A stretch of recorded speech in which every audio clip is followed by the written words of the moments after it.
Baik. Bismillahirrahmanirrahim. Assalamualaikum warahmatullahi wabarakatuh. Belum semangat nih, ulang lagi dah. Assalamualaikum warahmatullahi wabarakatuh. Alhamdulillahirabbil alamin wal aqibatu lil muttaqin wala udwana illa 'alal zalimin. Asyhadu an la ilaha illallah wahdahu la syarikalah wa asyhadu anna Muhammadan abduhu wa rasuluhu la nabiyya wa la rasula ba'da. Allahumma shalli wa sallim ala nabiyyina Muhammadin sallallahu alaihi wasallam wa ala alihi wa ashabihi wa man tabi'ahum bi ihsanin ila yaumiddin amma ba'du. Bersyukur kepada Allah Rabbuna tabaraka wa ta'ala dengan mengucapkan alhamdulillah, berselawat kepada Nabi dengan mengucapkan Allahumma sholli ala Muhammad. Alhamdulillah dengan izin Allah Rabbuna tabaraka wa ta'ala, dengan kondisi hujan dan lain sebagainya, kita dapat bergabung di sini, dapat berkumpul, datang di sini ya, dalam rangka kita mengikuti kajian akbar dengan judul bisa jadi ini Ramadan terakhirku, yang insyaallah akan diisi oleh salah satu dari guru kita semua, yaitu Al-Ustadz Muhammad Nuzul Zikri LC, dan insyaallah akan dibersamai juga Ketua Umum Dewan Dakwah Islamiyah Indonesia Al-Ustadz Dr. Adian Husaini MSI. Dan alhamdulillah beliau berdua telah berada di tengah-tengah kita. Kita ucapkan jazakumullah khairan kepada Ustadz yang sudi hadir menemani kita pada hari ini. Kemudian kami sampaikan terima kasih jazakumullah khairan juga atas kehadiran antum semua, semangat antum yang hari ini ya, susah payah mungkin datang ke sini, parkirnya susah, kemudian masuknya susah. Mudah-mudahan segala kesusahan dan kesulitan antum datang ke sini dibalas pahala oleh Allah Subhanahu wa taala. Amin ya rabbal alamin. Assalamualaikum warahmatullahi wabarakatuh. Alhamdulillah wassalatu wassalamu ala Rasulillah wa ala alihi wa sahbihi wa mawalah wa la haula wa la quwata illa billah. Hadirin rahimakumullah. Alhamdulillah pagi hari ini kita semua dikumpulkan oleh Allah Subhanahu wa taala. Diberi nikmat oleh Allah untuk bisa hadir di majelis yang mulia ini. Dan alhamdulillah kita bersyukur juga ya pada pagi hari ini hadir bersama kita Ustadz Nuzul Zikri.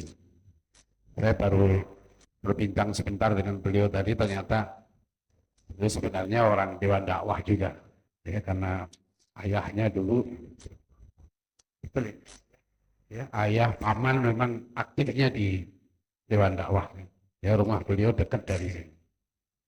Jadi alhamdulillah, mudah-mudahan kita doakan beliau juga senantiasa dalam keadaan sehat walafiat ya, dalam lindungan Allah Subhanahu wa taala.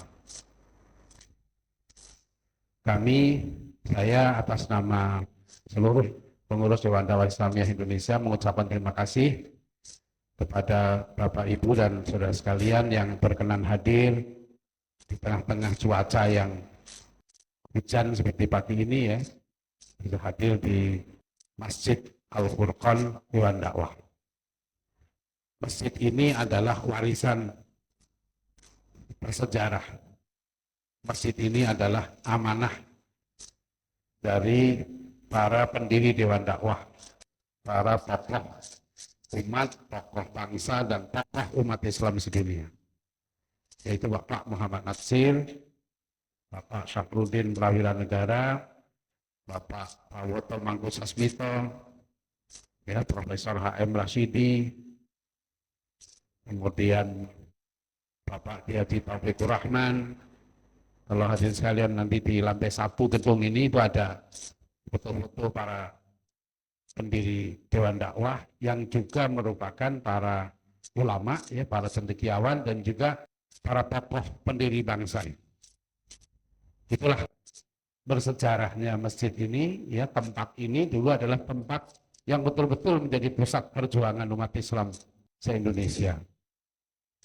Maka kami mohon doanya, ya, Bapak Ibu sekalian, mudah-mudahan kami yang mendapatkan amanah untuk melanjutkan kepemimpinan di Dewan Dakwah Islamiyah Indonesia bisa melanjutkan dan bahkan mengembangkan lagi, ya, tempat ini, khususnya Masjid Al-Furqan ini menjadi pusat pendidikan, pusat dakwah, pusat peradaban, ya, pusat perjuangan umat Islam Indonesia. Yang kedua, dalam rangka untuk menyambut bulan suci Ramadan, ya silakan apakah yang mulai 1 Ramadan hari ini atau 1 Ramadan besok, insya Allah itu ada ijtihad masing-masing. Kita menghormati Dewan Dakwah, pengurusnya pun ada yang hari ini sudah saum, ada yang besok, ya, dan ternyata kami di Dewan Dakwah tidak berdiskusi masalah itu, sudah bertahun-tahun sudah maklum, ya, kita memahami bahwa ini memang ada perbedaan pendapat, saling menghormati. Yang penting sekali lagi kita fokus pada ibadah kita di bulan Ramadan, karena ini bulan yang sangat berharga, ya. Kita diberi kesempatan oleh Allah, doa kita dikabulkan semua. Allahumma barik lana fi Rajab wa Sya'ban wa balighna Ramadan. Tidak semua orang yang sekalian, ya, mendapatkan nikmat seperti kita. Hari ini juga, detik ini juga kita masih merasakan penderitaan yang dialami saudara-saudara kita di Gaza, di Palestina. Sampai detik ini belum ada kejelasan, ya, kapan penderitaan mereka ini akan berakhir. Dewan Dakwah terus menerus berpuluh tahun, ya, bahkan Pak Natsir sejak kasus, ya, penjajahan Palestina dilakukan oleh Zionis Israel sudah peduli, sudah membantu sampai hari ini terus menerus kita dengan apa yang kita mampu, ya. Dulu waktu tahun 90-an, ya, saya masih Sekjen KISDI, Komite Indonesia untuk Solidaritas Dunia Islam. Kami pernah mendaftar pemuda-pemuda Islam yang mau dikirim berjihad ke Palestina. Dalam waktu beberapa hari saja terkumpul 10.000 pemuda. Waktu itu, ya, semangat sekali pemuda Indonesia untuk berangkat ke sana. Tapi memang kita susah menemukan jalannya, ya, dan pemerintah juga tidak memberikan izin karena juga medannya tidak mungkin juga. Oleh karena itu yang sekarang bisa kita lakukan, ya, dengan doa, ya, bantuan apa yang bisa kita mampu, kita menyebarkan opini terus menerus tentang kejahatan kaum Zionis Yahudi ini, jangan pernah lelah, ya. Bahkan aksi-aksi boikot yang kita lakukan dari berita yang beredar itu ternyata sudah berdampak serius, 30-40% omset itu turun.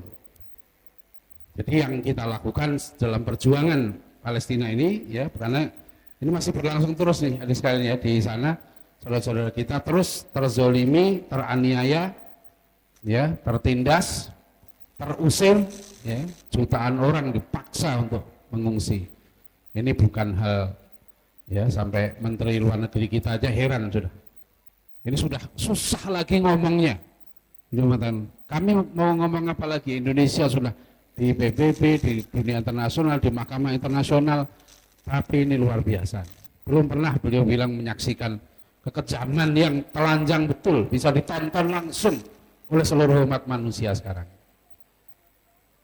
Jadi kita bersyukur, ya, diberi kesempatan oleh Allah untuk menjalankan ibadah bulan Ramadan ini dalam keadaan sehat walafiat, dalam keadaan iman dan Islam kita tetap kokoh insya Allah.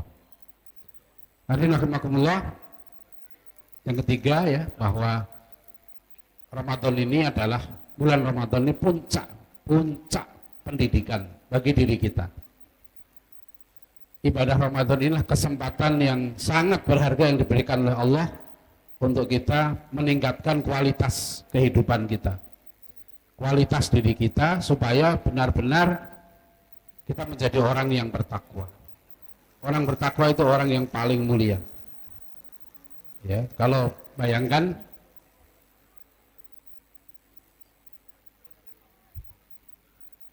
betul, Ustaz Nurman, hadir, ya, terima kasih. Jadi, adik sekalian, bayangkan orang mau jadi presiden, Pak, jadi wakil presiden, jadi anggota DPR, berkorbannya perjuangan mereka begitu luar biasa, triliunan rupiah mereka keluarkan untuk menjadi orang terhormat yang dianggap terhormat jadi anggota DPR pusat. Ada yang mengatakan minimal sekarang ini dia bilang perlu dana 30 miliar. Duduk di kursi DPR kemudian dipanggil yang terhormat. Kita dijanjikan oleh Allah SWT, inna akramakum indallahi atqakum, yang paling mulia di antara kamu yang takwa. Jadi anggota DPR, jadi menteri, jadi wapres, jadi cawapres belum tentu mulia dalam pandangan Allah. Ya, belum tentu mulia, belum tentu masuk surga. Tapi kalau jadi orang takwa pasti mulia, pasti terhormat. Dan dijamin orang yang bertakwa itu oleh Allah, wa may yattaqillaha yaj'al lahu makhraja wa yarzuqhu min haitsu la yahtasib. Siapa yang bertakwa pada Allah pasti ya Allah akan berikan jalan keluar dari masalah yang dia hadapi dan diberikan rezeki oleh Allah dari arah yang tidak disangka-sangka. Ini kesempatan dari sekarang, kesempatan yang sangat langka. Doa kita dikabulkan Allah insyaallah ya. Wa balighna Ramadan ya Allah. Sampaikanlah umur kami supaya kami semua bisa ibadah dengan sebaik-baiknya di bulan yang mulia ini, di bulan Ramadan ini. Dan disinilah puncak diri kita dididik lahir batin supaya menjadi orang takwa. Jadi orang takwa ini sangat mulia, ya. Nanti insya Allah akan dijelaskan lebih jelas oleh Ustaz Nuzul, ya insya Allah. Hadirin rahimakumullah. Jadi saya lagi sambutan singkat saya pertama mengucapkan terima kasih atas kehadirannya dan sering-seringlah mampir ke Masjid Al-Furqan ini. Ya, kalau jauh-jauh ke sini ya, insya Allah ini masjid kita bersama, warisan dari para bapak kita, para pejuang Islam ya, dan juga para pendiri bangsa kita ini. Yang kedua, marilah kita terus panjatkan doa pada Allah di bulan-bulan yang mulia ini. Mudah-mudahan kita semua, keluarga kita, dan juga masyarakat bangsa kita dilindungi oleh Allah SWT. Negeri kita ini amanah, warisan para tokoh kita dulu. Pak Natsir lah yang dikenal sebagai Bapak Integrasi Bangsa. Beliau sudah diusulkan menjadi Bapak NKRI. Ya, mudah-mudahan nanti tiap 3 April akan diperingati sebagai Bapak NKRI, Hari NKRI. Itu tokohnya Bapak Muhammad Natsir yang mengusulkan mosi integral Muhammad Natsir di parlemen dulu. Jadi kita berdoa negeri kita ini jangan sampai pecah. Apapun yang terjadi, kita umat Islam paling bertanggung jawab untuk mewujudkan negeri kita ini seperti yang diceritakan bapak kita dulu, negeri yang adil dan makmur, baldatun thayyibatun wa rabbun ghafur, negeri yang adil dan makmur yang selalu dalam naungan dan ridha Allah Subhanahu wa taala. Sekali lagi kami ucapkan pada Ustaz Nuzul Zikri atas kesediaan beliau untuk hadir. Mudah-mudahan beliau nanti lebih sering lagi bersama kita di Masjid Al-Furqan ini. Terima kasih. Billahi taufik wal hidayah. Wassalamualaikum warahmatullahi wabarakatuh. Waalaikumsalam warahmatullahi wabarakatuh. Kami ucapkan jazakumullah khairan kepada Ustaz Dr. Adian Husaini MSI, Ketua Umum Dewan Dakwah Islamiyah Indonesia Pusat. Baik, jamaah rahiman rahimakumullah, sebelum kita masuk ke acara inti ya, kita ucapkan terima kasih dulu kepada yang mendukung atau yang mensukseskan acara ini. Yang pertama Lasnas Dewan Dakwah Pusat ya, Lasnas Dewan Dakwah Islam Indonesia. Yang kedua ada Hudayah Safari Tour and Travel. Ada yang mau zakat sambil dakwah pedalaman? Ada mau? Coba ada yang mau zakat sambil kontribusi dakwah, ada nggak? Ya, nanti kalau zakatnya mau kontribusi dakwah pedalaman, insyaallah bersama Lasnas iklan ini. Ya, ada yang mau haji dan umroh sambil kontribusi dakwah pedalaman? Ya, haji umrohnya bersama Hudayah. Itu iklan, sponsor.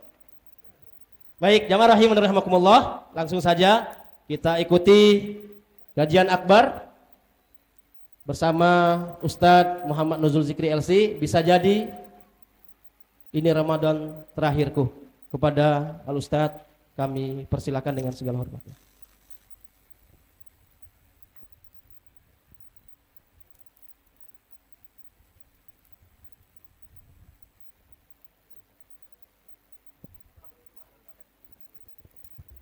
Kami berikan waktu seluas-luasnya kepada Al-Ustaz Muhammad Nazul Sikri LC pada kita semua. Oleh tafadhol maskur.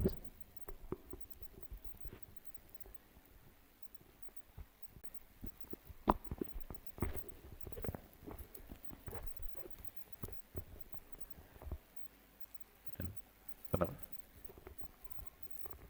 Nih. Oh.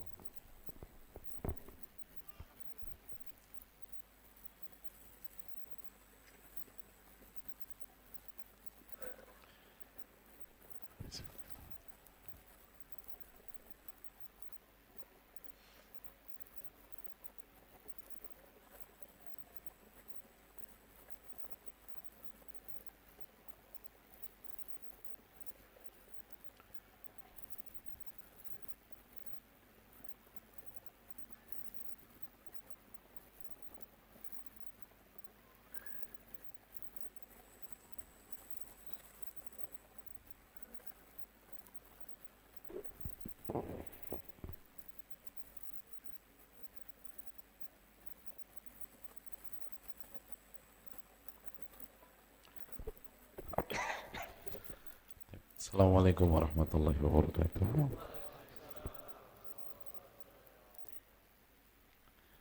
Bismillahirrahmanirrahim. Alhamdulillahirabbil alamin. Wa bihi nasta'in ala umuri dunya waddin. Wassalatu wassalamu ala asyrafil anbiya wal mursalin wa ala alihi wa sahbihi wa man sara ala nahjihi bi ihsanin ila yaumil wa ba'd. Allahumma salli wa sallim wa barik wa an'im ala nabiyina Muhammadin wa ala alihi wa sahbihi ajma'in. Hadirin Allah muliakan, alhamdulillah kita panjatkan puji dan syukur kita kepada Allah Tabaraka wa Ta'ala atas nikmat yang Allah berikan kepada kita, khususnya beribadah di detik-detik terakhir sebelum Ramadan hadir. Karena persiapan akhir itu sangat menentukan. Bahkan di banyak perhelatan itu,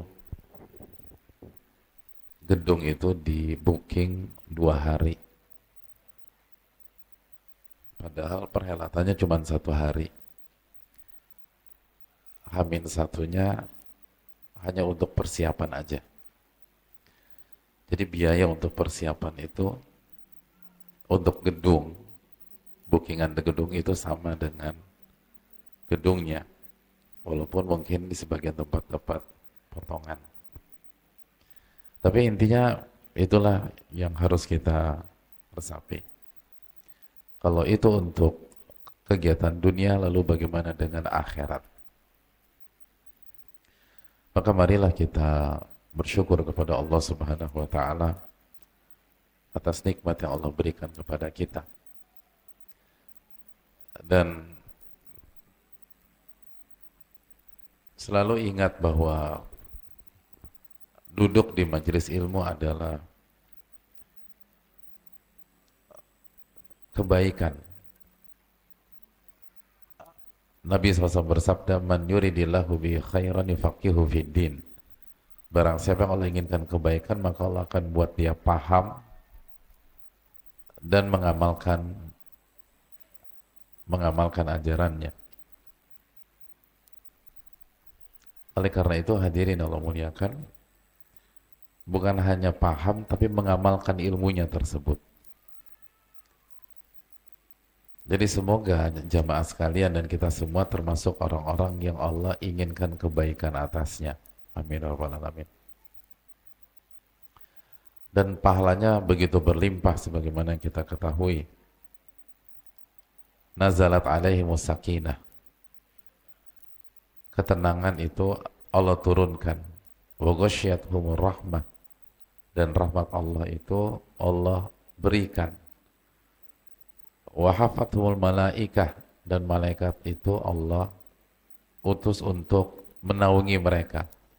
Wa dzakarahumullahu fiman indah, dan Allah sebutkan mereka di hadapan malaikatnya. Itulah janji Rasulullah SAW bagi orang yang duduk di majelis ilmu, bagi orang yang berkumpul dan watadarasuna bainahum, mereka saling mengkaji Al-Quranul Karim dan sunnah Rasulullah Sallallahu Alaihi Wasallam. Dan sekali lagi, semoga kehadiran kita di masjid ini membuktikan bahwa kita bukan orang-orang munafik. Karena sifat orang munafiknya diri. Di antara sifat orang munafik apa?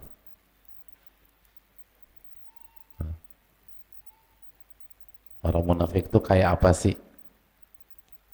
Kayak saya Pak Ustadz. Ya jangan begitu, jangan. Insya Allah di sini bukan orang munafik. Kata Nabi SAW, ayatul munafik italah, tanda orang munafik itu ada 3. Idza haddatsa kadzab. Kalau dia bicara dia bohong. Wa idza wa'ada akhlaf. Kalau dia berjanji dia ingkari. Wa idza tumina khan. Kalau dia diberikan amanat maka dia khianat. Itu 3 sifat orang munafik. Di antara yang lain apa? Sifat orang munafik. Sebenarnya ini bagi ciri tersebut, tapi lebih tegas lagi. Salah satu sifat orang munafik itu kalau mengklaim mau ibadah, mereka nggak persiapan. Nah, itu. Kalau ngaku mau ibadah, ngaku mau amal soleh, mereka tidak persiapan. Artinya klaimnya jujur atau bohong? Bohong, nggak serius ini. Makanya Allah berfirman kepada orang-orang munafik dalam surat At-Taubah ayat 46, walau aradul khuruja la'addu lahu 'uddah. Kalau mereka benar-benar ingin berangkat, benar-benar ingin beramal, pasti mereka sudah persiapan. Ini nggak ada persiapan sama sekali. Jadi kalau ayat ini kita pahami dalam konteks Ramadan, karena persamaan benang merah, kalau dia benar-benar ingin maksimal di Ramadan, kalau dia benar-benar ingin mendapatkan Lailatul Qadar, maka pasti dia persiapan. Nah, itu. Kalau dia nggak persiapan, nggak serius. Dia nggak serius. Dan arahnya bohong, hadirin. Itu. Arahnya bohong. Jadi semoga ini membuktikan bahwa kita berusaha jujur kepada Allah Subhanahu wa ta'ala. Amin ya rabbal alamin. Hadirin Allah muliakan. Sebelum kita bicarakan beberapa hal, saya ingin bertanya dulu sama hadirin sekalian. Siapa yang Ramadan ini Ramadan pertama? Ada nggak? Lu jangan ketawa, bisa jadi baru masuk Islam bulan lalu. Nggak ada.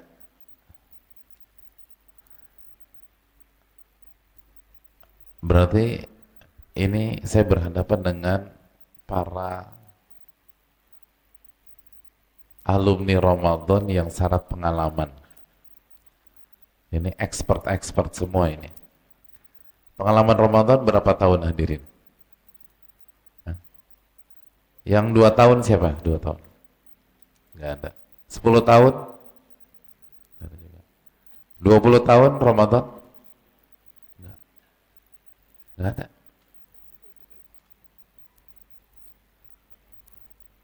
Yang 30 tahun? Masya Allah. 40 tahun? Nggak ada juga. Jadi semua 50 tahun. Awet muda tuh ya. Padahal mukanya nih muka 20 tahun. Tapi ternyata 20 tahun nggak ada, 30 tahun 2 orang. 40 tahun nggak ada juga. 50 tahun, Masya Allah. Nah pertanyaannya simpel. Pertanyaan kedua. Ramadan kemarin dirasa maksimal apa tidak? Nah, yang merasa maksimal angkat tangan. Hah? Siapa yang merasa maksimal? Biar kita tahu siapa orang-orang yang so suci. Ya nggak gitu juga lah hadirin.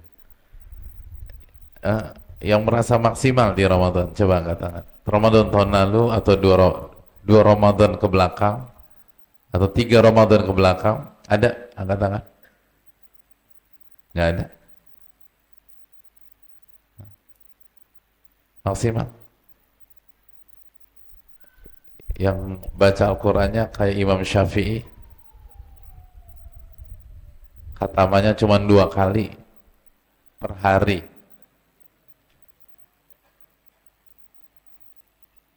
Yang seperti Ibnu Umar, kalau nggak ada fakir miskin,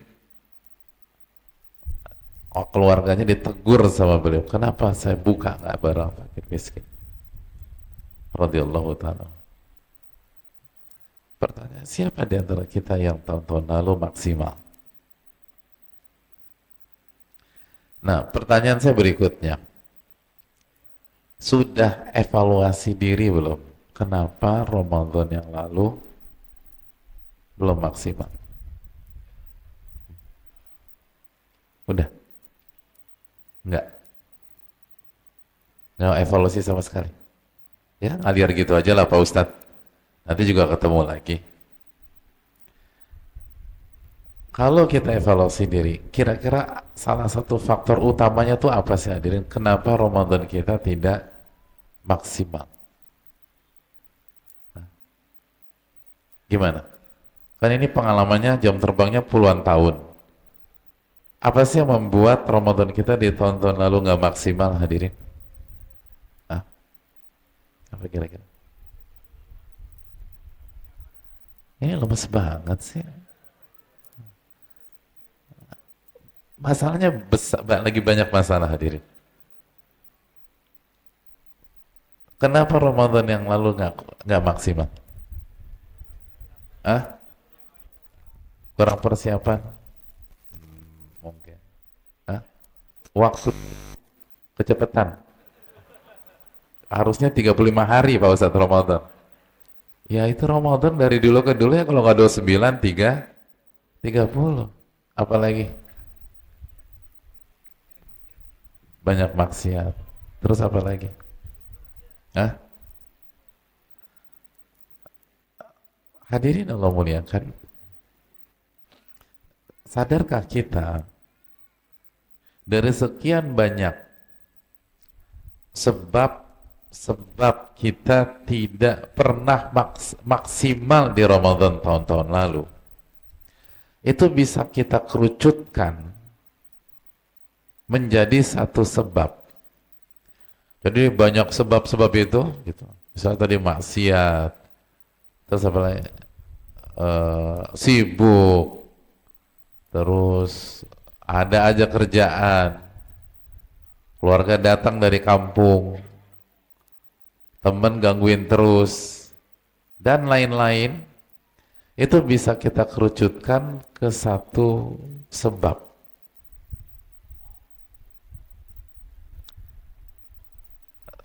Apa kira-kira sebabnya?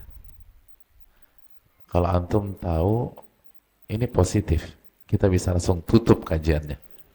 Karena pesan sudah tersampaikan. Nggak perlu nunggu sampai setengah 12. Dulu waktu sekolah kan kita pengen banget pulang cepat. Dijelaskan oleh para ulama seperti Al-Hasan, seperti Fudail bin Iyad, salah satu sebab induk kita gagal dalam beribadah, gagal dalam Ramadan atau minimum Ramadan kita tidak pernah maksimal. Ada aja kekurangan. Adalah penyakit yang bernama tulul amal.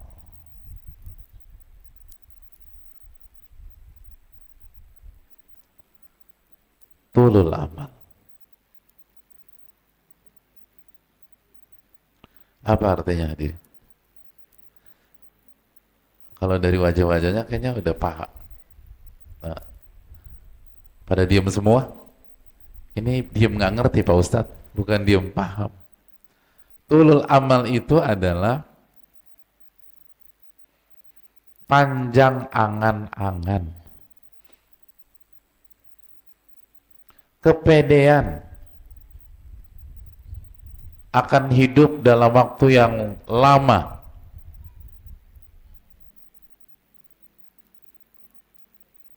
overconfidence, akan ketemu lagi di tahun depan, 2 tahun yang akan datang, 3 tahun yang akan datang, 4 tahun dan seterusnya.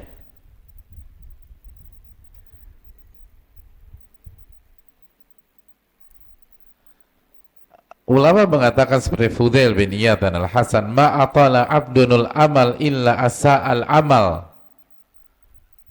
Tidaklah seseorang hamba punya sifat panjang angan-angan kecuali akan merusak amal-amal dia tersebut. Akan merusak.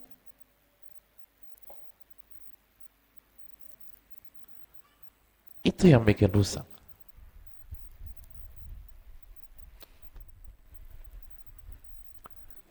Panjang angan-angan itu bahaya.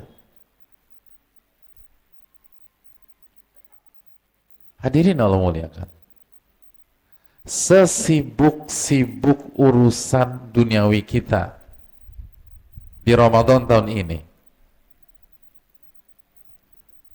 kalau ada di antara kita habis kajian ketemu dokter, saya ada appointment dengan dokter, lalu la qadarallah dokter mengatakan, mohon maaf mas, saya harus jelaskan ke mas, mas positif sebuah penyakit yang menakutkan dan usia mas hanya tinggal 3 bulan lagi. Saya mau nanya sama kalian sekalian, akankah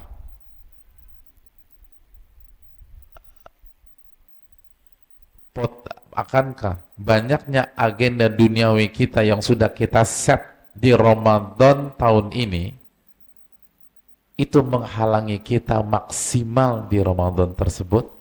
Enggak. Enggak. Kenapa? Vonis 3 bulan lagi hidup. Vonis 3 bulan lagi. Dan belum tentu di cancel loh. Belum tentu di cancel. Bisa jadi ada yang di reschedule atau semua dikerjain aja. Emang alasan kita nggak berhasil khatam sekali aja di Ramadan tahun lalu gara-gara kita kerja? Mayoritas enggak. Bukan karena kerja. Ada banyak orang kerja khatam. Kita ngeremehin. Kenapa kita ngeremehin? Merasa punya banyak waktu. Itu masalahnya.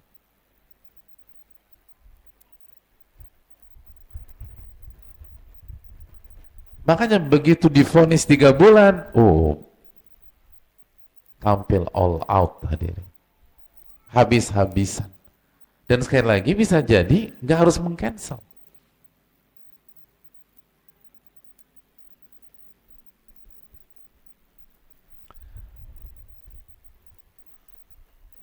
Salah satu ulama, Syekh Shalih sini, hafizahullah pernah menyampaikan, saya tahu seseorang. Beliau pengusaha aktif, sibuknya luar biasa. Pengusaha masih aktif, sibuknya luar biasa.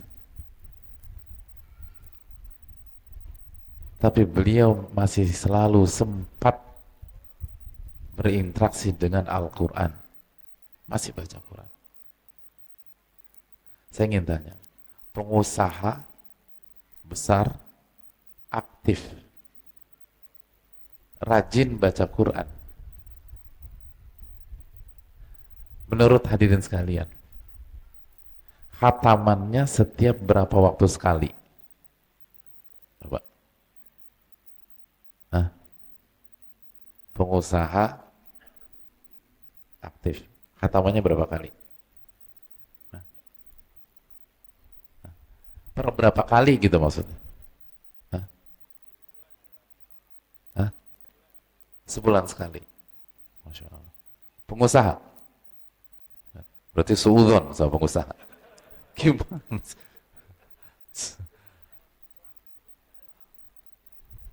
Oke, yang bukan pengusaha, berapa kali, berapa waktu yang kita butuh untuk menghatamkan Quran? Hah? Ya bukan pengusaha. Hah? Ini, jadi antum apa sih sebenarnya? Pengusaha agak berat, bukan pengusaha juga susah dijawab. Kata beliau, orang ini menghatamkan Al-Quran sekali sehari.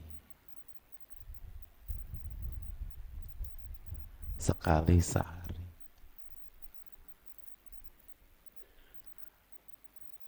Kata beliau, saya nggak bahas tentang keterangan pembahasan ulama tentang masalah waktu paling cepat baca. Enggak. Saya ingin menjelaskan, kata beliau, betapa kalau Allah kasih taufik, lalu orang itu benar-benar bersungguh-sungguh, kerjaan itu bukan alasan. Bukan alasan. Dan salah satu yang membuat Allah tidak kasih taufik kepada kita dan kita males selama ini adalah tulul amal. Terlalu panjang angan-angan. Akhirnya penyakit kita apa? Nunda. Nah, itu. Nunda. Nunda terus. Nanti.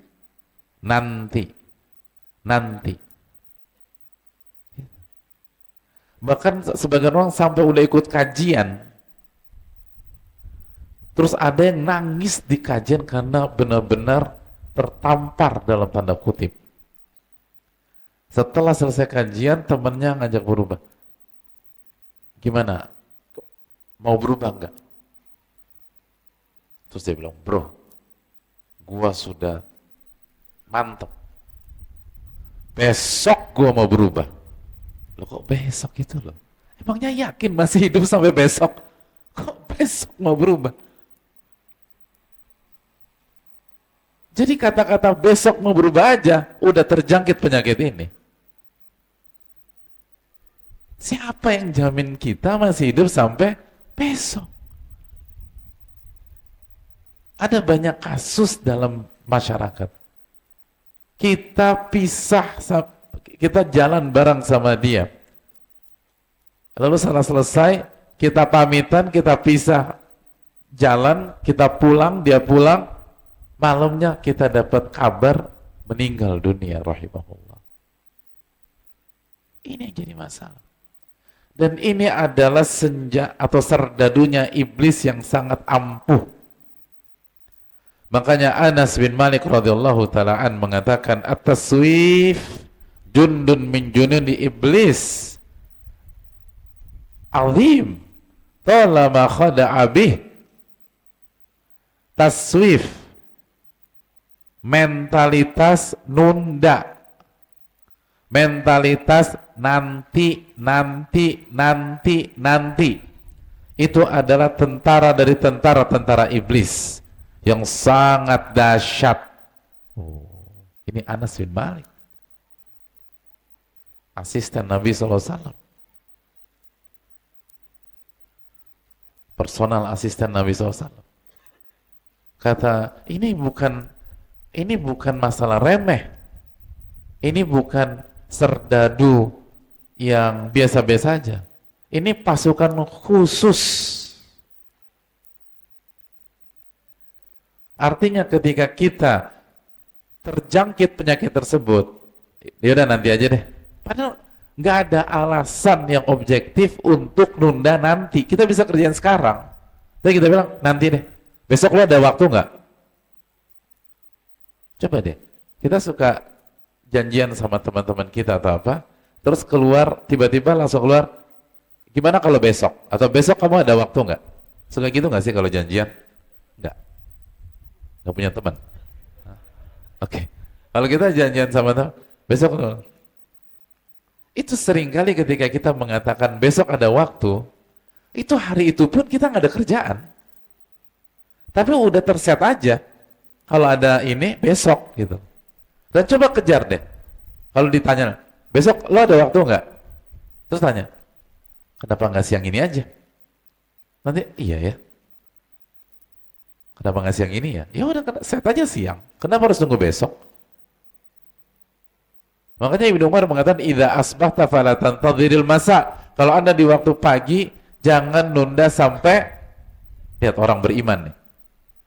Jangan nunda sampai besok, bukan. Jangan nunda sampai sore.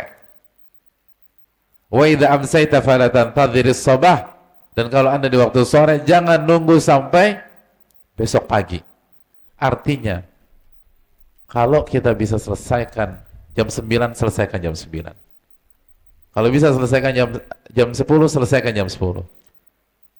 Kalau pekerjaan itu paling cepat kita bisa handle, kita bisa pegang, kita bisa mulai kerjaan jam 11, jangan nunggu pada asar. Kalau kerjaan itu memang baru bisa dikerjakan siang, jangan nunggu jam 5. Itu mentalitas orang beriman. Karena kalau udah nunda, itu berantakan. Kata Anas bin Malik, talama khada abi, bertahun-tahun, berdekade-dekade, berabad-abad, iblis sukses menipu manusia dengan serdadunya yang ini. Ini pasukan khusus yang terbukti berhasil berabad-abad, kata Anas bin Malik. Nunda, nanti aja. Nanti aja. Nanti aja. Besok insya Allah. Lusa gimana? Oh, enggak. Salah begitu.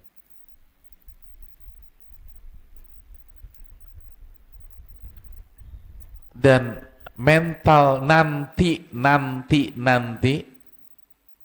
itu karena apa? Tulul amal. Karena kepedean. Panjang angan-angan. Merasa waktu masih banyak. Merasa waktu masih ada. Lu saja, bahkan banyak di antara kita sampai lupa bilang insya Allah. Lusa ya, lusa siap. Siapa yang jamin masih hidup ketika lusa? Nah. Ini yang perlu kita camkan.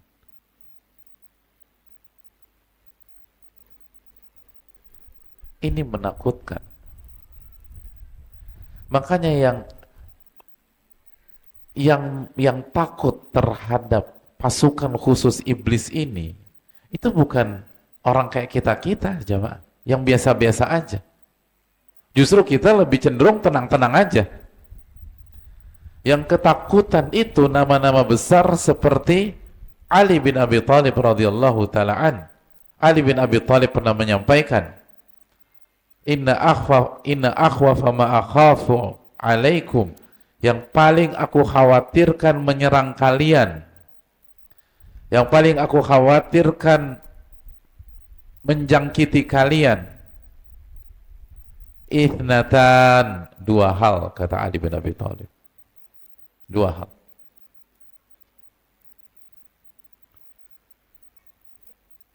Yang pertama apa? Ittiba'ul hawa, ngikutin hawa nafsu. Ngikutin hawa nafsu.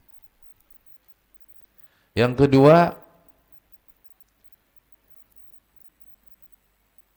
watulul amal, panjang angan-angan, merasa kita merasa masih punya banyak waktu, padahal nggak ada waktu.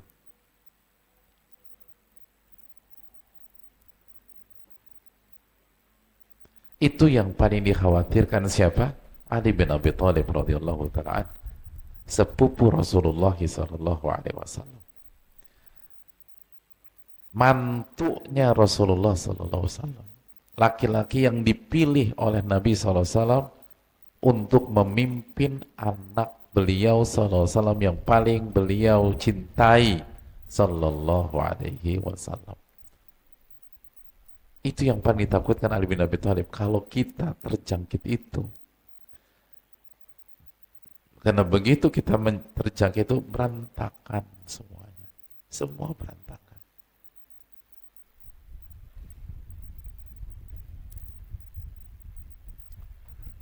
Salah satu contoh yang mungkin dirasakan oleh cukup banyak orang, itu ibadah haji pada saat pandemi kemarin.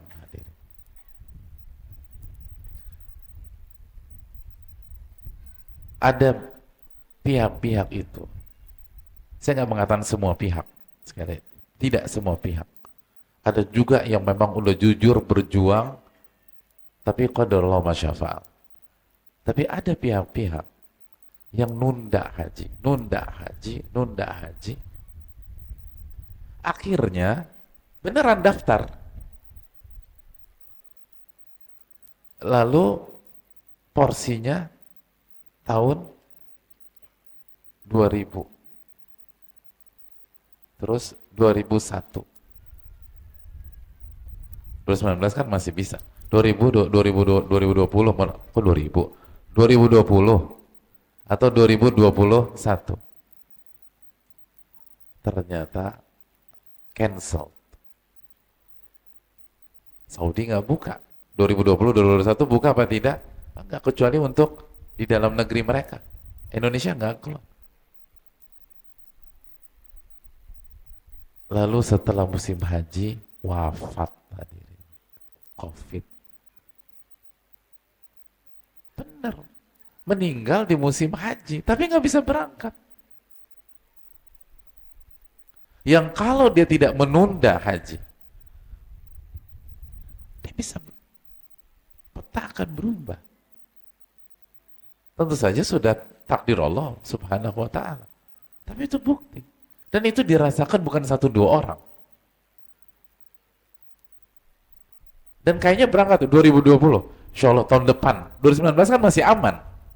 Insya Allah 2000, tahun depan. Tahun depan kejadian. Ada yang meninggal setelah musim haji tahun 2020. Ada yang masih punya harapan ditunda 2021, semoga pandemi udah selesai. Ternyata masih pandemi. Dan ada yang meninggal di tahun 2021. Ini yang harus kita camkan hari. Itu kenapa Ali bin Abi Thalib takut banget.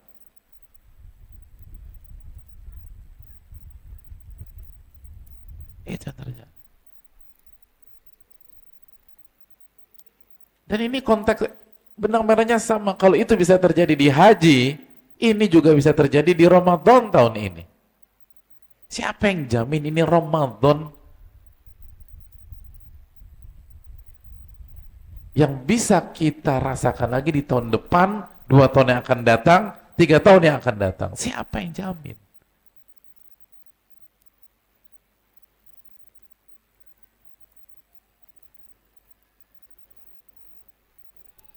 Dan begitu kita punya pemikiran demikian, jangan-jangan kita sudah menjadi korban pasukan khususnya iblis tersebut.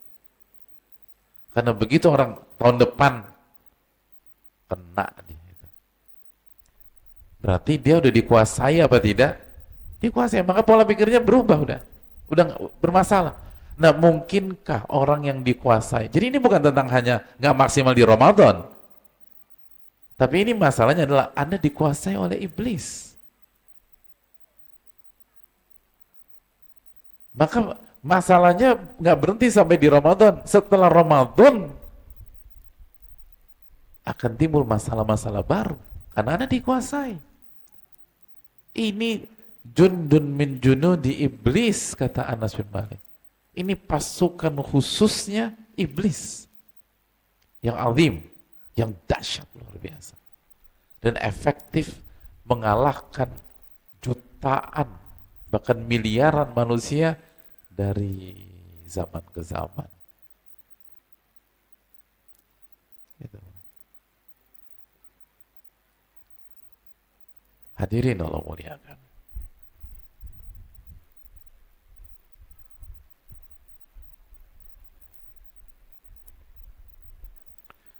Abu Darda, salah satu sahabat Nabi Sallallahu Alaihi Wasallam, radhiyallahu taala anhu, pernah berbicara di hadapan ahli kota Damaskus. Ahli kota Damaskus. Apa kata Abu Darda radhiyallahu taala anhu? Ya ahla Damasq, ya ahla Damasq, wahai penduduk kota Damaskus, istami'u ila qawli akhin lakum nasih. Istami'u, tolong dengarkan dengan seksama nasihat dari saudara kalian yang benar-benar ingin kebaikan untuk kalian. Maksudnya nasihat siapa? Nasihat beliau. Jadi beliau ingin mengatakan, wahai ahlu Damaskus, saya mau kasih nasihat. Dan nasihat ini saya persembahkan untuk kalian semata-mata agar kalian baik. Saya nggak punya kepentingan, nggak ada tendensi pribadi. Ini semata-mata agar kalian jadi orang baik, agar kalian berhasil. Maka tolong didengerin, tolong diperhatikan. Setelah Abu Darda mendapatkan atensi dari mereka, baru Abu Darda menyampaikan, Mali arakum tabnuna ma la taskunun. Wahai ahli atau wahai warga kota Damaskus, mengapa saya melihat banyak di antara kalian membangun hal-hal atau bangunan-bangunan yang kalian nggak nempatin juga, yang kalian nggak tinggalkan, kalian nggak tempati, dan nantinya kalian nggak tinggal di sana juga.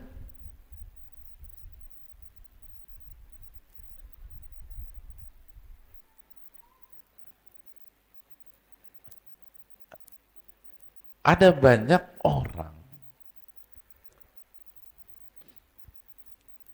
hobinya tuh beli tanah atau beli rumah, bukan untuk bisnis, beli. Dan gara-gara semangat beli ini, akhirnya nggak baca Quran. Terus banyak deal di Ramadan, akhirnya puasa ala kadarnya. Taraweh lepas, karena ketemuannya pas iftar. Gimana kita ketemu makan siang? Jam makan siang dong. Buka aja, buka. Buka. Nah, ketemu sama buyer atau ketemu sama orang yang ngejual atau segala macam, itu bisa 5 menit 10 menit nggak? Nggak bisa, ngobrol ngarul ngidur gitu.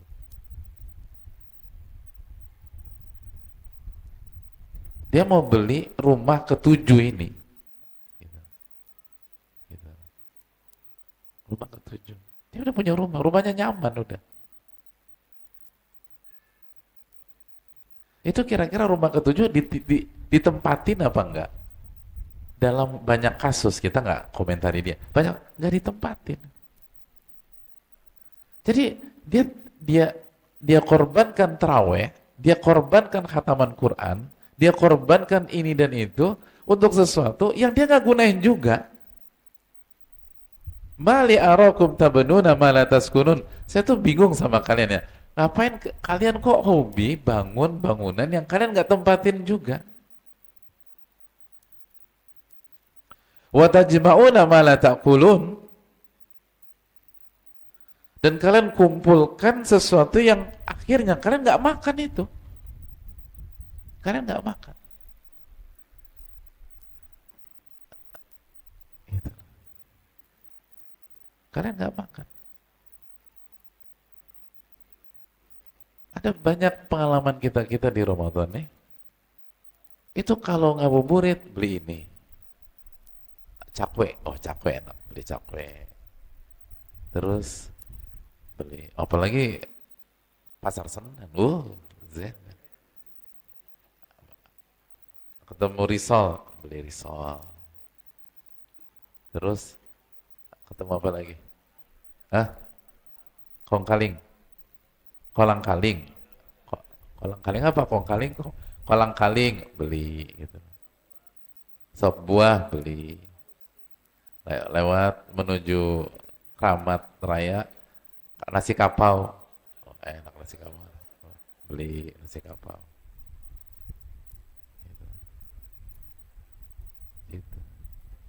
Udah beli nih, nanti pas buka, kira-kira buka apa? Air putih sama korma.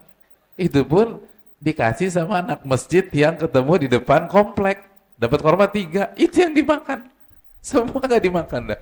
Kolak nggak dimakan, semua nggak dimakan. Nah pertanyaannya, untuk beli-beli itu makan waktu apa enggak? Makan waktu. Yang kita korbankan waktu untuk apa? Untuk baca Quran, untuk doa, untuk zikir. Dan kita korbankan untuk sesuatu yang pada akhirnya kita nggak makan. Oh tapi kan bisa dikasih yang lain. Kalau dikasih, kalau sebagai penghuni tetap kulkas, dan akhirnya basi, itu kejadian di banyak kita. Jadi kita korbankan sesuatu yang bernilai untuk sesuatu yang nggak ada apapun. Makanya Abu Darda bingung, kalian tuh ngapain sih ngumpulin sesuatu yang kalian tidak makan?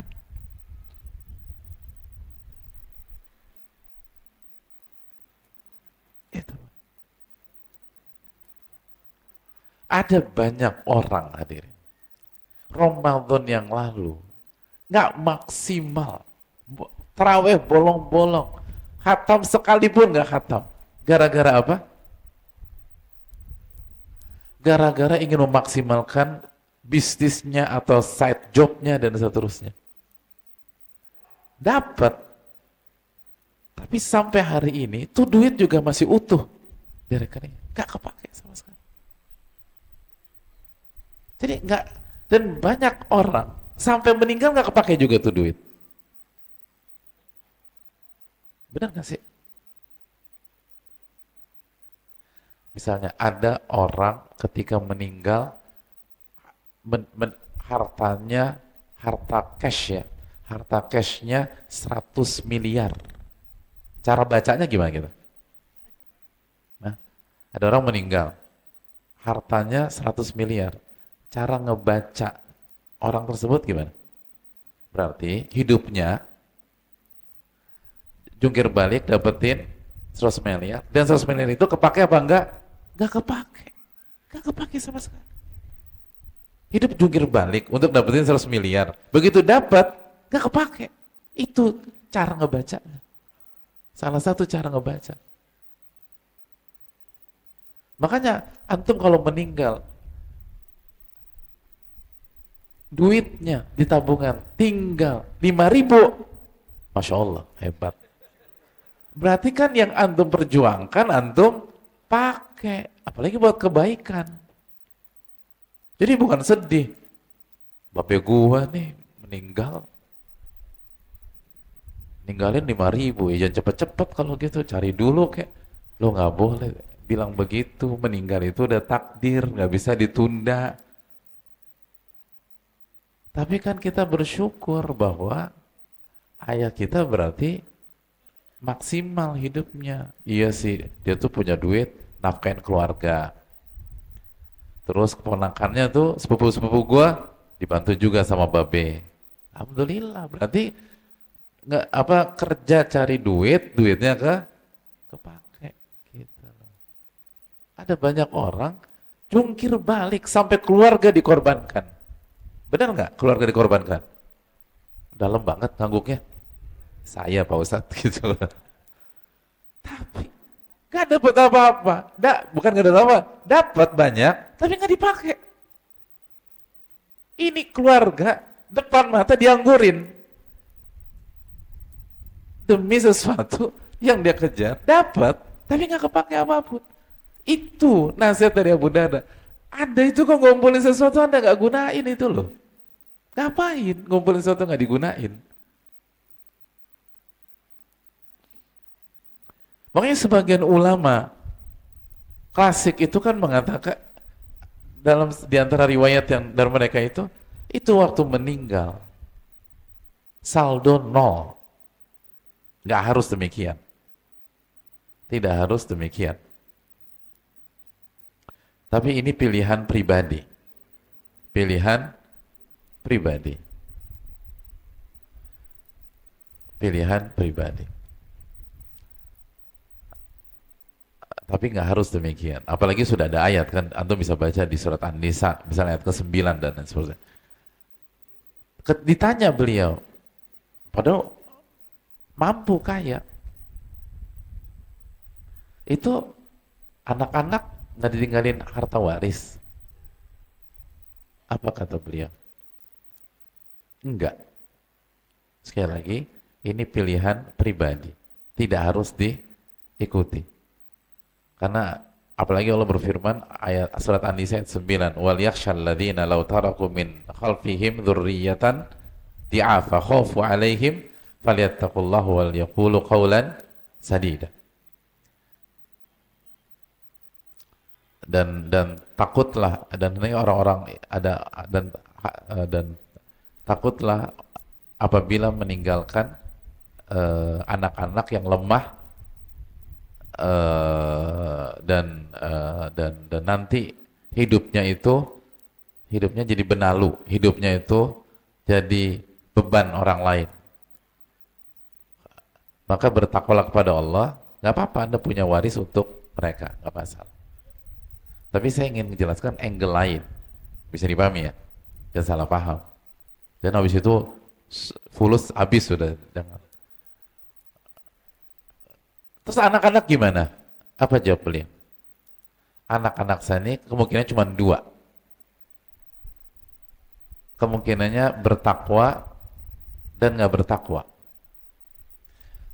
Kalau anak-anak saya nggak bertakwa, saya nggak mau duit saya dipakai buat maksiat sama mereka. Gitu. Kalau anak-anak saya nggak bertakwa, berarti nanti kalau dapat warisan banyak dipakai apa? Kalau bahasa kita party lah, inilah segala macam, nggak mau, saya nggak mau. Nah, kalau anaknya bertakwa, gimana? Kok nggak dikasih? Kata beliau, kalau anak saya bertakwa, maka Allah berfirman, wa yarzuqhu min haitsu la yahtasib. Allah akan kasih rizki dari arah yang tidak duga-duga. Oh, itu hadirin. Kita lanjutkan. Wa tu'ammiluna ma la tudrikun. Dan kalian punya cita-cita yang nanti kalian nggak bisa nikmatin juga di hari esok. Kalian nggak sampai ke sana.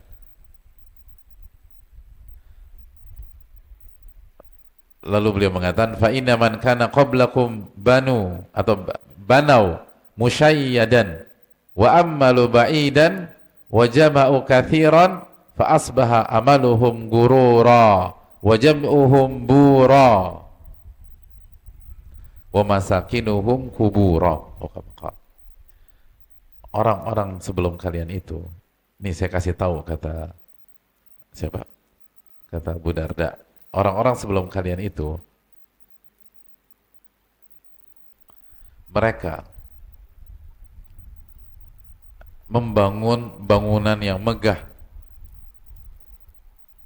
lalu punya mimpi dunia yang jauh, dan ngumpulin harta dunia yang sangat banyak. Akhirnya mereka tertipu dengan mimpi-mimpi duniawi mereka. Dan yang mereka kumpulkan, nggak mereka gunakan sama sekali. Halu. Dan mereka bangun rumah di sana, punya rumah di sini, rumah di sana. Nanti akhirnya mereka tinggal di mana? Kuburan, kata Abu Darda. Dan itu tempat tinggal yang nggak mereka persiapkan justru. Na'udzubillah.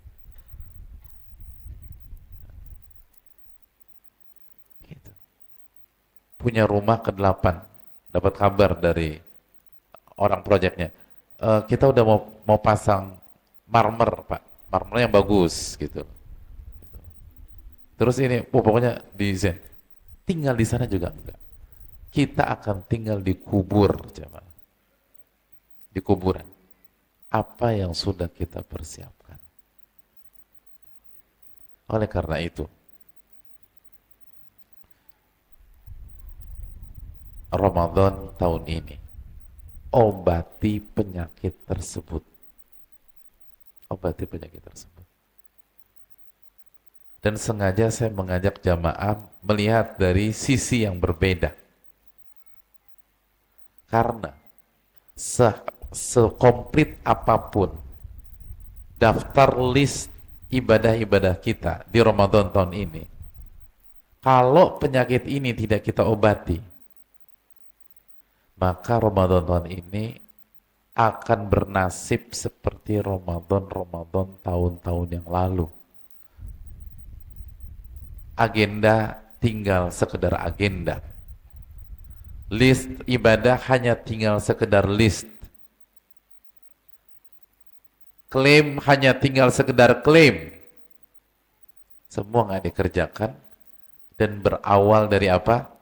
Ketika besok kita masuk tanggal 1 misalnya, nanti anak akan kerjain besok. Kalau kita niat 1 kali khatam di Ramadan kali ini, maka besok berapa juz yang harusnya kita baca? 1. Begitu kita terjebak oleh pasukan khusus iblis, besok kita nggak baca, tapi dengan penuh harapan kosong. Besok jadi 2 juz, 1 juz, bisa. Akhirnya kita nggak baca. Besoknya berapa yang harus kita baca? 2 juz. Lebih berat mana? 1 juz atau 2 juz? Kalau 1 juz kita gagal, maka peluang gagal 2 juz lebih besar atau lebih kecil? Nah, maka yang terjadi di tahun-tahun yang lalu berhasil nggak di hari kedua? Nah, itu menjawab sendiri kan, gitu. Nggak berhasil, karena peluang gagal lebih besar. Bisa aja dapat hidayah, tapi kan kita diajarkan untuk menggunakan kaidah ilmiah, logika berakal sehat. Akhirnya hari kedua gagal, gara-gara besok. Bukan nggak mau, enggak. Jarang ada orang mengatakan kata tidak mau di Ramadan, kecuali udah parah banget emang. Ingat, kata sandinya adalah besok, nanti. Aduh salah. Akhirnya hari kedua nggak dikerjain. Besok, hari ketiga, berapa juz yang harus kita baca? 3 juz. Kalau 1 juz gagal, 2 juz terbukti gagal juga, peluang berhasil 3 juz lebih besar atau lebih kecil? Lebih kecil. Dan makanya di tahun-tahun yang lalu gagal lagi hari ketiga.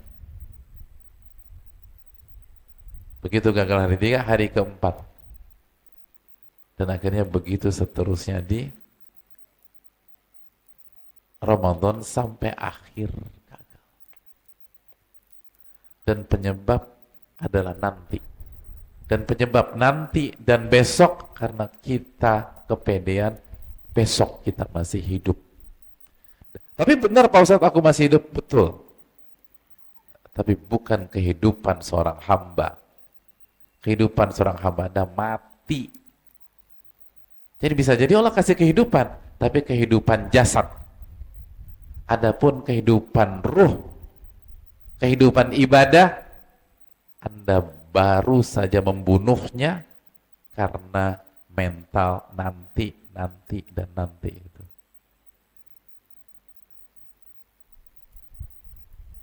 Makanya contoh, mungkin kalau ada orang yang berpikir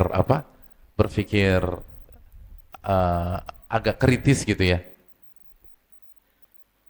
Misalnya, Mas ikut kajian yuk di Keramat, judulnya apa? Bisa jadi Ramadan ini Ramadan terakhir. Itu mah doktrin para ustadz. Tahun lalu juga gitu. Gue masih hidup, lo masih hidup. Ada nggak sih mikir gitu? Nggak ada ya? Alhamdulillah, berarti antum kurang kritis. Ketika saya diajukan judul tersebut kan, ini mah di mana-mana kalau bagi saya. Dan setiap tahun pasti ada nggak sih judul ini? Setiap tahun tuh selalu ada nggak sih? Dan setiap tahun antum datang nggak sih? Enggak sih. Ya ada kemajuan lah. Jadi kan bisa jadi orang berpikir demikian. Tahun lalu juga begitu. Buktinya iya oke, kita masih hidup. Tapi pertanyaannya, Ramadan tahun lalu yang kita remehkan itu, apakah kita punya kehidupan secara ruh dengan Ramadan? Jawabannya enggak. Karena satu-satunya cara untuk punya kehidupan yang utuh dengan Ramadan, kehidupan jasmani dan kehidupan ruh adalah dengan mengamalkan konsep Nabi Sallallahu Alaihi Wasallam ketika Nabi kita SAW mengatakan sholli sholata muwaddi' fasolli sholata muwaddi' kata Nabi SAW dalam hadis riwayat Imam Ibnu Majah, sholatlah Anda dengan suasana seakan-akan sholat itu adalah sholat perpisahan Anda dengan dunia.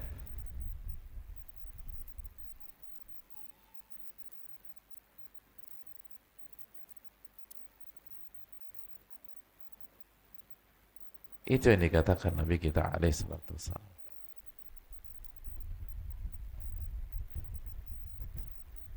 Sholatlah Anda sebagaimana Anda merasa ini adalah sholat terakhir Anda di dunia. Dan konsep inilah yang ditanamkan para sahabat ke keluarga mereka.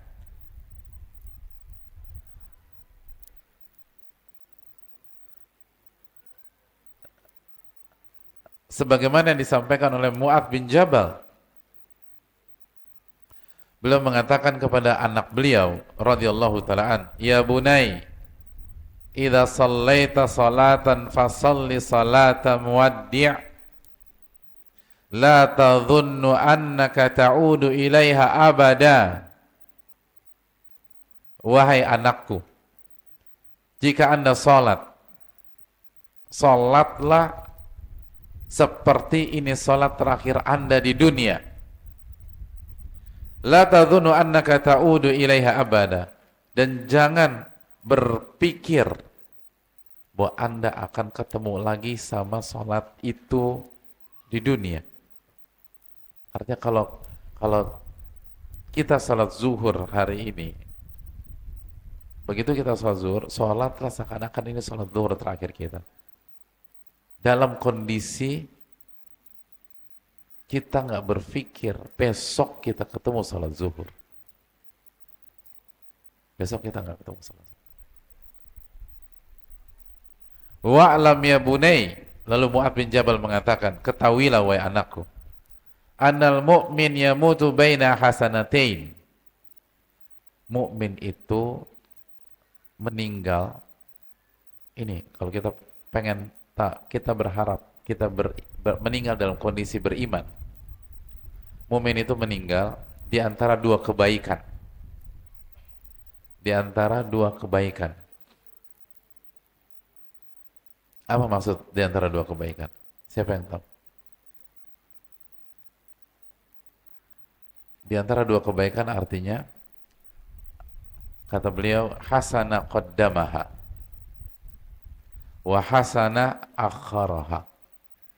Kalau terjemahan bebasnya, wallahu ta'ala alam, dia meninggal di antara amal soleh yang baru saja dia kerjakan dan amal soleh yang akan dia kerjakan. Jadi dia meninggal diapit dengan amal soleh.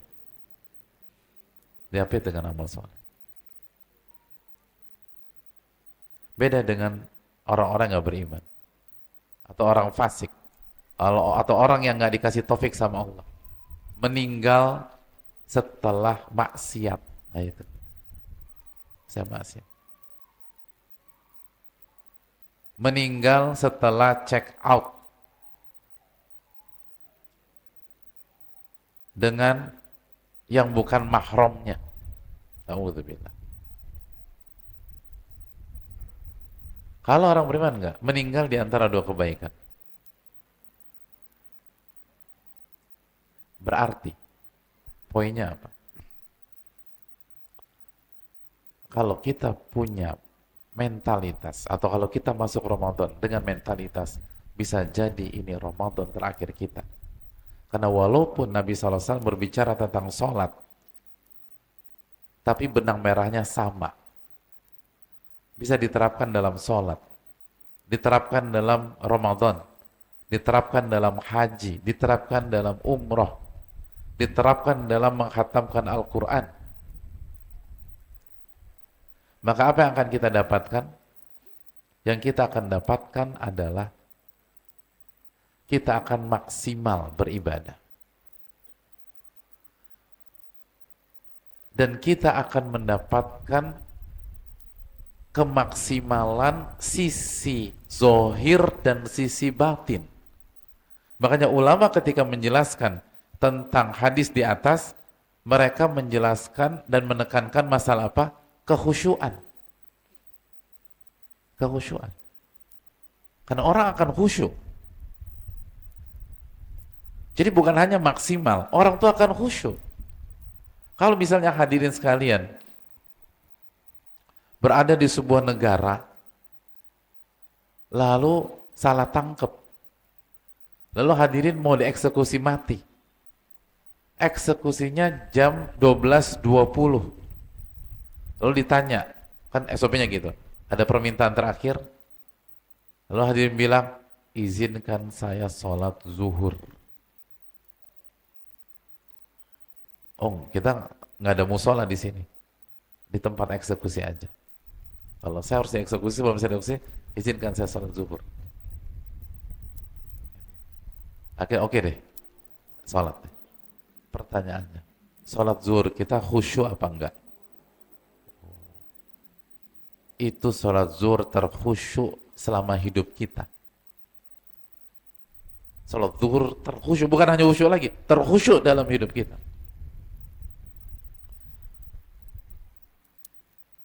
Itu baru niat aja, belum takbiratul ihram nih, niat nangis kita. Ingat ya Allah, kita nggak khusyuk selama ini. Sama. Kalau kita bisa hadirkan, bisa jadi Ramadan terakhir kita, khusyuk kita di Ramadan. Bukan hanya puasa, khusyuk. Itu begitu takbiratul ihram salat zuhur, Allahu Akbar. Aduh, itu sesegukan. karena meresapi Allah Maha Besar. Dan mungkin itulah pertama kali kita bisa dapat banget Allah tuh Maha Besar. Selama ini kita sombong, merasa diri besar, merasa bisa ngatur semua, merasa nggak ada yang bisa ngalang-ngalangin hidup kita. Di saat itulah Allah Maha Besar dan diri ini kerdil. Itu. Karena sholat terakhir. Lalu kita baca doa iftitah. Dan doa yang kita pilih, Allahumma ba'id baini wa baina khotoyaya kama ba'atta bainal masyriqi wal maghrib. Oh, selesai. Nangis kita. Minta tolong, ya Allah, jauhkan saya dengan dosa-dosa saya. Sebagaimana Engkau jauhkan timur dan barat. Barat dengan timur. Tolong ya Allah. Nangis sudah kita. Udah kita nggak mikir macam-macam lagi. Hanya kepada Rabbul Alamin. Itu poin. Kalau kita bisa hadirkan ini Ramadan terakhir kita,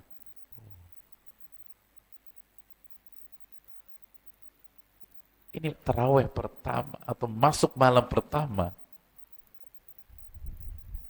itu minimum mata kita berkaca-kaca. Coba lihat. Minimum mata kita berkaca-kaca. Ramadan terakhir.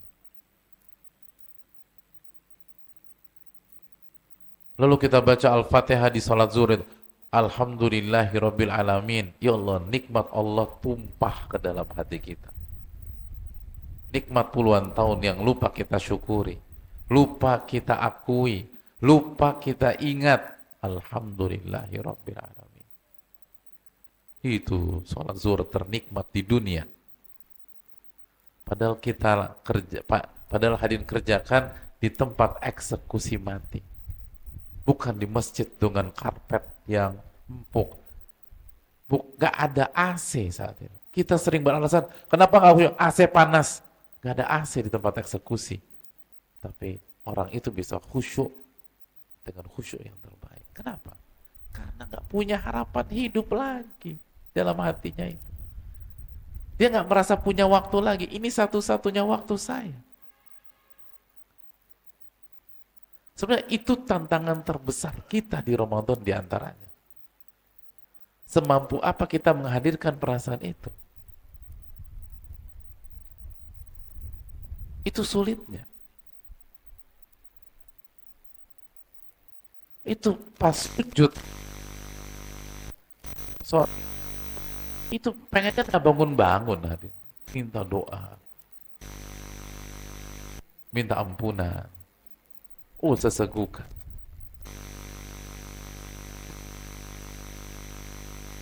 Terakhir. Itu poin.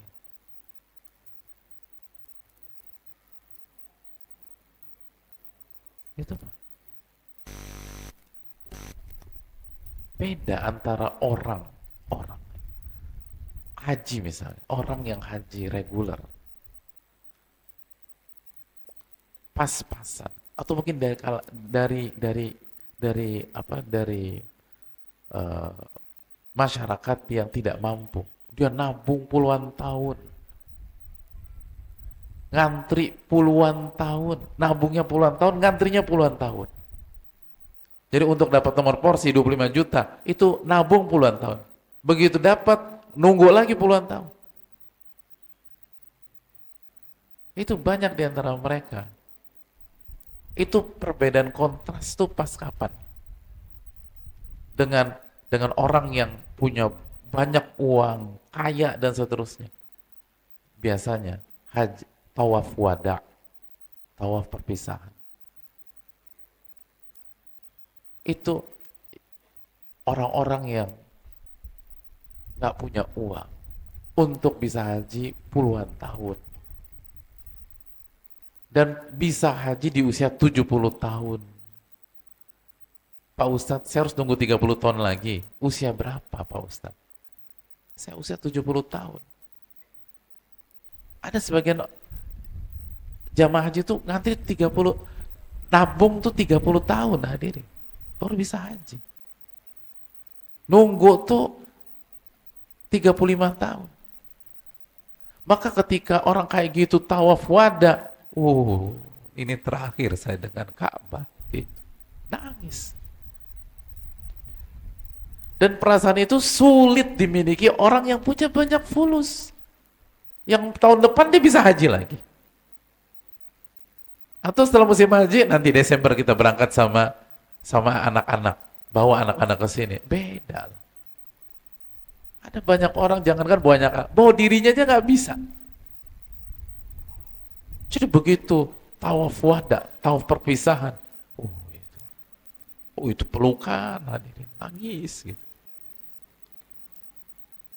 Emang beda. Makanya kalau kita ingin berhasil di Ramadan tahun ini, hadirkan perasaan itu. Bunuh tulul amal, panjang angan-angan kita. Tanamkan diri kita. Dan nanti semua akan mengalir begitu saja. Otomatis kita akan tergerak, Allah kasih taufik kepada kita untuk ngeset kegiatan. Kita akan diberikan taufik Allah untuk cerdas dalam membuat skala prioritas. Allah akan kasih taufik, ini ternyata nggak prioritas, ini nggak prioritas, ini nggak prioritas, saya fokusin. Diajak nggak ada, saya mau baca Quran aja. Kenapa? Belum tentu saya ketemu Ramadan tahun depan. Itu yang harus dicamkan. Kita akan maksimal dari hari pertama.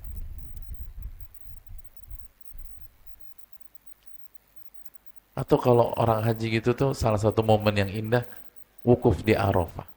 Begitu matahari terbenam.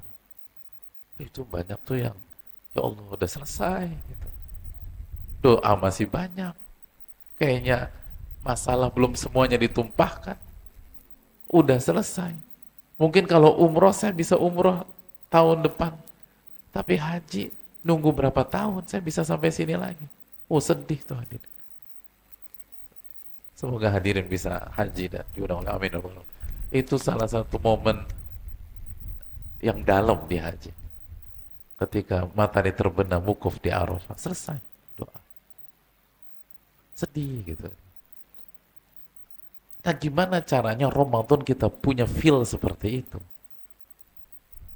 Kita punya rasa seperti itu. Ini bukan tentang 1 bulan. Makanya fokus pada setiap harinya hadirin. Jangan seakan-akan kita udah sampai di akhir. Belum tentu. Kalau harus bicara tentang mudik, minimalkan pembicaraan tentang mudik. Karena itu memecah. Karena kalau timbul perasaan kita pasti mudik, susah kita menimbulkan perasaan bisa jadi tanggal 1 Ramadan, bisa jadi kita nggak ketemu tanggal 2 Ramadan. Bisa jadi kita nggak ketemu tanggal 3 Ramadan. Bisa jadi kita nggak ketemu tanggal 4 Ramadan. Bisa jadi kita nggak ketemu tanggal 5 Ramadan dan seterusnya. Maka sholli sholata muwaddi'. Sholatlah sholat atau seperti sholat ini sholat yang terakhir. Sum soma muwaddi'. Maka kita katakan juga mengikuti Nabi SAW, berpuasalah di Ramadan tahun ini seperti Ramadan ini adalah Ramadan terakhir kita.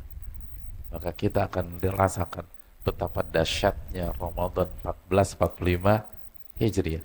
Dan kalau Allah kasih taufik kita masih hidup di Ramadan tahun depan, gak ada yang rugi hadirin. Yang ada justru kenikmatan yang berbalut kenikmatan, karena kita akan mendapatkan kekhusyuan. Ini yang bisa disampaikan, semoga bermanfaat. Kita buka sedikit waktu untuk sesi tanya jawab. Wassalamualaikum warahmatullahi wabarakatuh.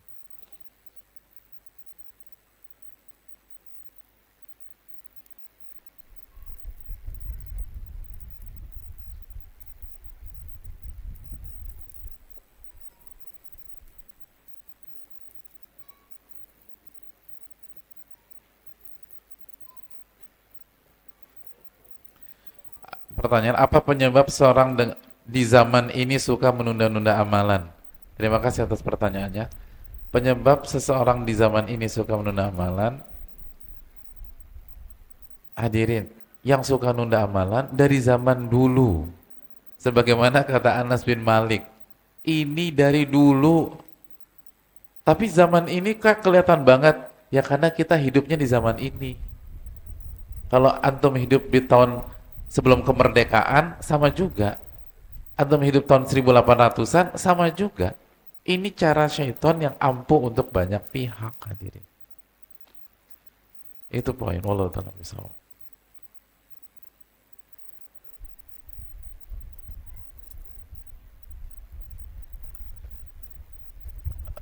Satu-satu aja pertanyaannya ya.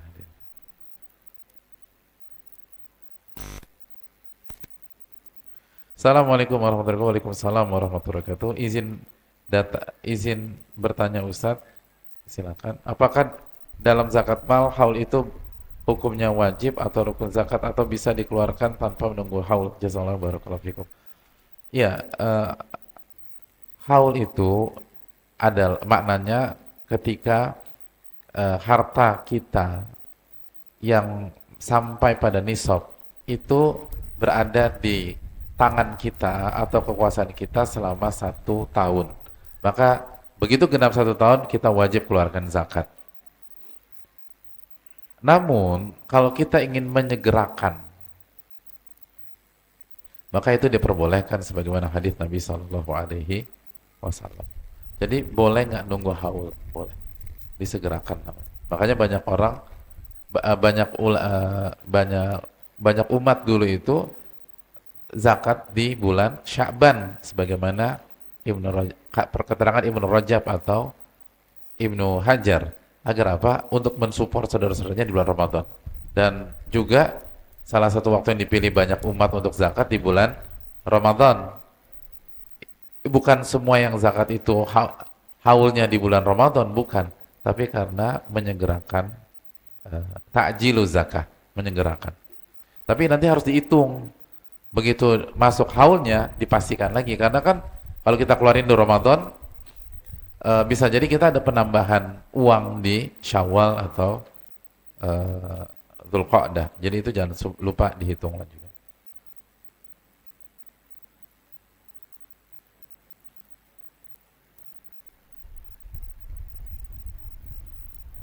Assalamualaikum, apakah kiat untuk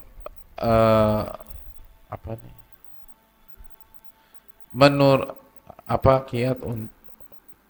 Intinya bagaimana kiat untuk menekan hawa nafsu dan panjang angan-angan terutama di bulan Ramadan. Semoga Ustadz keluarga sehat selalu, amin jazakallahu khairan. Yang pertama tadi dengan menghadirkan bahwa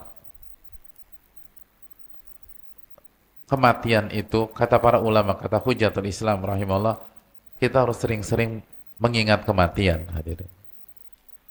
Kita harus sering-sering mengingat kematian, itu ampuh. Terus yang kedua, kita harus punya lingkungan yang sering mengingat kematian, lingkungan yang baik, lingkungan yang soleh. Lingkungan itu ngebantu, lingkungan itu membantu. Kita udah mantap gini ketemu teman-teman yang ahli dunia, buyar lagi, hadirin. Maka Ramadan adalah momentum kita mencari sahabat-sahabat yang soleh dan soleha dan punya kehidupan dengan mereka. Itu sangat penting sekali. Lalu di majelis ilmu itu juga membantu. Dan banyak doa sama Allah Subhanahu wa taala. Banyak doa. Allah taala bisawab. Ustadz, mohon masukannya pembagian waktu harian di bulan Ramadan bagi karyawan, dan mohon masukan pembagian waktu Ramadan bagi anak kami. Kalau anak hadirin usia berapa? Usia 20 tahun beda dengan usia 2 bulan. Usianya berapa, Mbak Bas? 2 bulan, Pak Ustadz. Pembagian waktunya disusuin gitu. Kalau 2 bulan, masa disuruh baca Quran, ya susah. Ya disusuin. Terus diperdengarkan ayat-ayat Quran itu segala macam. Intinya bahwa ini tuh subjektif gitu, personal. Intinya jangan kasih waktu luang gitu. Waktu luang tuh penyakit sudah. Kan nikmatani maghmunun fihima katsirun minan nas. Ada dua nikmat yang sering kali dilalaikan oleh banyak manusia. Apa dua nikmat tersebut? As-sihha wal faragh, sehat dan waktu luang. Jangan kasih waktu luang. Begitu ada waktu baca Quran, ada waktu sholat sunnah, ada waktu banyak zikir. Dan sekali lagi dan berani berkorban. Kalau kita bisa memangkas waktu perjalanan, pangkas, walaupun harus bayar mahal atau lebih mahal gitu. Jadi misalnya daripada kita naik motor gitu atau kita naik mobil, coba janjian sama beberapa teman yang mungkin sini, udah naik taksi aja. Karena kalau naik motor capek hatinya dan nggak bisa baca Quran. Kalau naik taksi antum bisa baca, atau paling nggak antum bisa tidur, sehingga habis itu fresh untuk segala macam. Gitu, jadi main kan. Ada orang tuh hadirin, itu di Ramadan itu beliau istirahatkan motornya, lalu beliau 1 bulan naik taksi. Wih, banyak duit? Nggak banyak duit, berat bagi beliau. Tapi itulah pengorbanan untuk mendapatkan waktu. Waktu itu mahal. Orang kita ini lebih milih duit daripada waktu. Orang-orang hebat itu mengorbankan duit demi waktu. Itu kaidah. Orang-orang biasa mengorbankan waktu demi uang. Orang-orang hebat mengorbankan uang demi waktu. Gitu. Itu kaidah. Jadi korbankan uang kita di Ramadan, niatkan karena Allah, nanti Allah ganti demi dapat waktu bisa beribadah kepada Allah. Terus juga harus pakai strategi waktu pulang, waktu pergi gitu loh. Gitu. Kalau waktu paling macetnya pulang kantor jam berapa? Yang macet banget deh. Jam berapa? Jam 5. Macet tuh. Kalau pulang jam 5 sampai rumah jam berapa? Jadi buka puasa di jalan. Maghrib tawakal aja lah Pak Ustadz. Kayaknya enggak. Kalau gitu hindari pulang jam 5. Gitu loh. Jam berapa Ustadz? Jam 1 gitu. Kosong. Lu coba ya, kalau kita pulang jam 2, jam 1 gitu, berapa menit ke rumah? Setengah jam, makanya 20 menit. Ya jangan jam 1 juga lah, 12.50 lah, ya sama juga. Nggak, poin saya tuh bisa dipikirkan. Nggak, sekali lagi, ini bukan kaidah umum atau harus semua, enggak. Ini ngebantu kita, membantu kita mencari opsi-opsi yang mungkin dulu kita nggak kepikiran gitu loh. Jadi kenapa sih harus langsung pulang? Kan nggak juga. Kecuali kalau memang pengen buka di rumah. Itu memang perasaan yang sulit untuk diinikan ya, sulit untuk dipungkiri gitu, apalagi Ramadan. Tapi ada banyak orang itu kalau buka rumah juga sendirian juga, anak-anak belum pulang, ini ada ini segala macam. Atau nggak harus setiap hari. Jadi pilih waktu misalnya setelah taraweh. Tapi di rumah tuh di set juga gitulah hadirin. Jadi kalau misalnya kita putuskan saya akan pulang tengah malam, ya udah, orang rumah itu di set menyesuaikan sehingga ketika kita pulang mereka masih fresh, masih punya amunisi gitu loh. Mereka misalnya bisa istirahat dulu atau apa, itu semua bisa diatur lah kalau Allah kasih taufik. Semua tuh bisa diatur.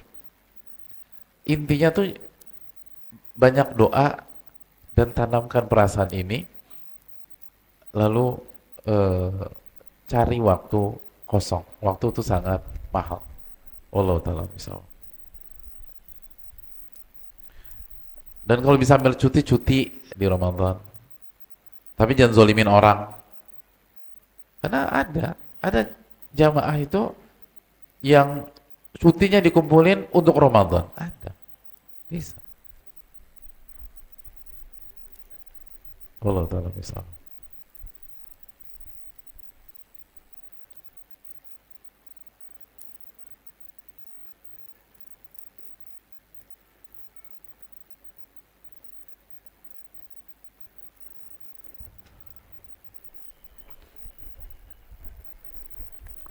Assalamualaikum warahmatullahi wabarakatuh. Waalaikumsalam warahmatullahi wabarakatuh. Assalamualaikum warahmatullahi wabarakatuh. Semoga Allah senantiasa memberikan rahmat kepada antum, para panitia serta seluruh kaum muslimin. Amin amin wa iyyakum. Izin bertanya, bagaimana cara membedakan taswif dengan sabar dan tepat timing yang diinginkan? Sedangkan kita khawatir bahwa pertimbangan tersebut termasuk syubhat syaitan. Syukran jazakallahu barakallahu fikum. Ini salah satu biasnya tuh di sini hadirin. Trikinya tuh di sini. Bagaimana membedakan taswif, menunda-nunda, dengan momentum atau timing, gitu. Kan begitu. Penting nggak? Penting. Contoh misalnya nikah, kan bisa jadi di antara antum yang ikut kajian kita akhirnya memutuskan kalau bisa nikah nanti sore. Bayangkan gitu loh, shock sih. Padahal awalnya tahun depan gitu loh. Akhirnya calon mertua di ultimatum, kalau nggak nanti sore batal. Dalilnya riwayat Ibnu Umar, idza amsayta fala tantadhiril sobah. Kalau masuk waktu sore jangan nunggu pagi. Pagi aja nggak boleh tungguin, apalagi bulan depan gitu. Benar nggak sih? Mulai kepikiran ya, jadi bingung. Jadi tapi bisa aja loh di antara kita tuh mikir begitu. Kan setiap kita datang ke kajian bawa masalah masing-masing, ya kan? Bawa masalah masing-masing, bawa agenda masing-masing. Emang masalah antum sama? Enggak, orang raut muka antum beda-beda, gitu. Jadi dan semuanya biasanya mengkaitkan dengan masalah masing-masing. Makanya kan ada jamaah-jamaah tuh kalau datang ke kajian seorang ustadz tuh, ya Allah, ustadz kok tahu banget ana ya, gitu, terharu gitu loh. Padahal kenal juga enggak gitu loh. Jadi itu bisa aja. Poinnya adalah